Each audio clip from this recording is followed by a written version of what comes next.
An intrusive thought is an involuntary, unwelcome thought, memory, or idea that occurs to most anyone, but in some people's cases they can become so distressing and disturbing that people begin to compulsively obsess over trying to eliminate them from their minds, and this can become a very difficult thing to deal with. And to those people, I'm here today to explain that those thoughts are not yours to own, and they do not make you who you are as a person, so please do stick around to learn more.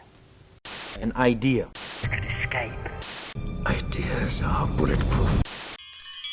Hello everyone, welcome back to ALifeLearned. My name is Becca, and today I want to start off discussing intrusive thoughts by reading a short writing by Byron Katie called Love What Is.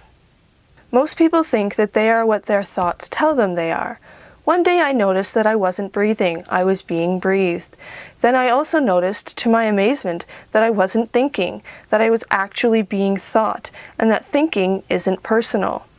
Do you wake up in the morning and say to yourself, I think I won't think today? It's too late, you're already thinking. Thoughts just appear. They come out of nothing and go back to nothing, like clouds moving across the sky.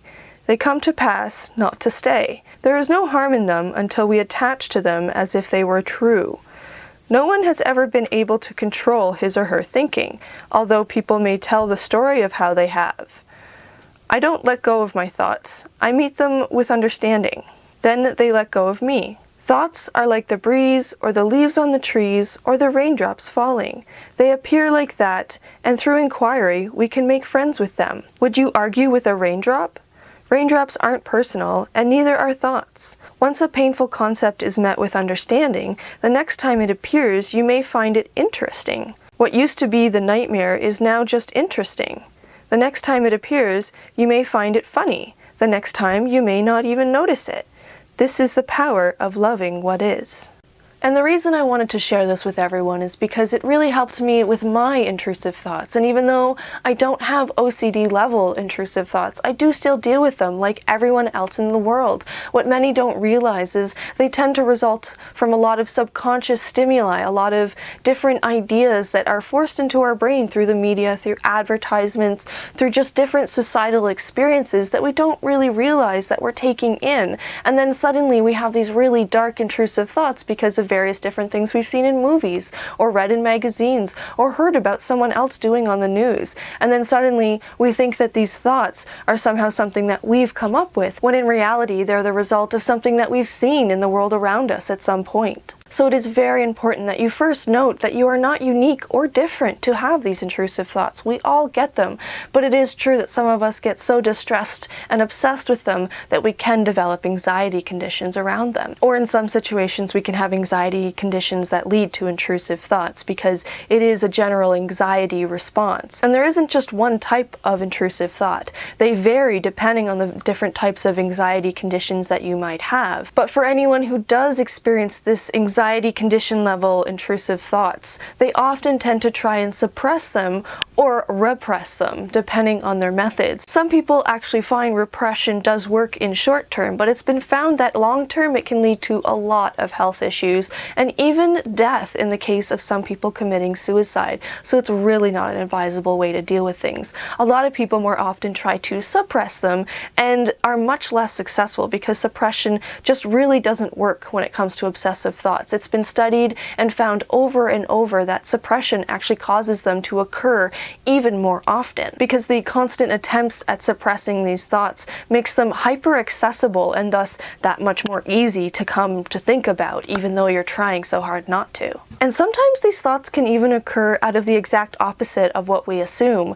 We have these dark thoughts because they're exactly what we don't want to do, rather than vice versa. But a lot of people will attach to these ideas and thus create a lot of fear around the uncertainty of whether they will actually act on them, because it's just really confusing to think that you keep having the same thoughts over and over, but somehow you won't eventually act on them. But this is the result, I think, of a lot of societal issues where we're made to feel that our thoughts are ours and that we deliberately had them happen with conscious effort. And as that short writing that I read in the beginning said, they aren't a conscious choice. They're just our brain exercising its ability to think, and the result of stimulus around us that we don't even realize we're taking in a lot of the time. And so in that way, these thoughts really can be quite random and meaningless. They aren't the result of deeper entrenched desires or deeper entrenched thoughts that you're going to act on eventually.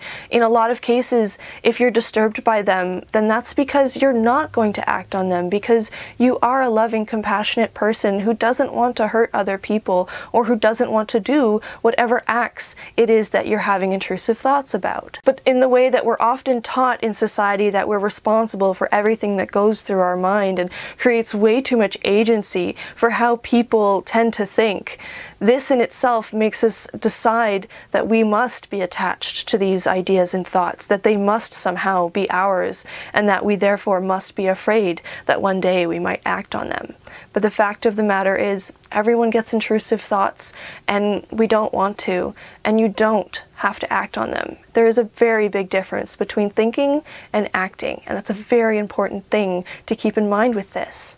As well as the fact that the more you stress over it and the more you try to suppress it, the more it's actually going to occur. So ultimately, your brain shooting off random thoughts as a result of random stimuli that you've gotten throughout your life does not reflect who you are as a person or your character in any way. So considering how incredibly revolutionary this was for me with regard to my intrusive thoughts, even though I don't have obsessive compulsive level intrusive thoughts, I figured I should share it with as many other people as I possibly could. And I really feel understanding that it is not a reflection of who you are is definitely step number one in dealing and coping with intrusive thoughts. So I really hope that you found the overall message of this video helpful.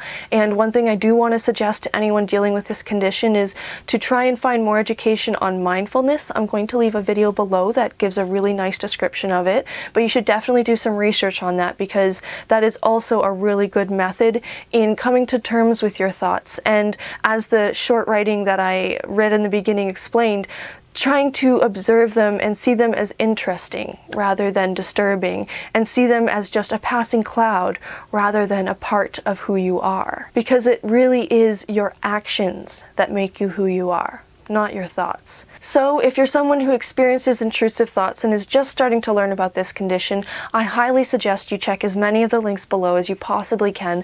I'm going to list other videos which share more information about this condition, as well as personal experiences, and some really great websites that offer a lot of information and support. So definitely go check those out. And please do feel free to comment below if you or anyone you know is dealing with this condition and might have some experiences or coping mechanisms that you might like to share. In the end, this is a really difficult condition to deal with, and we just want to provide as much support and information as we possibly can for anyone dealing with it, because it is manageable with the right amount of support and help.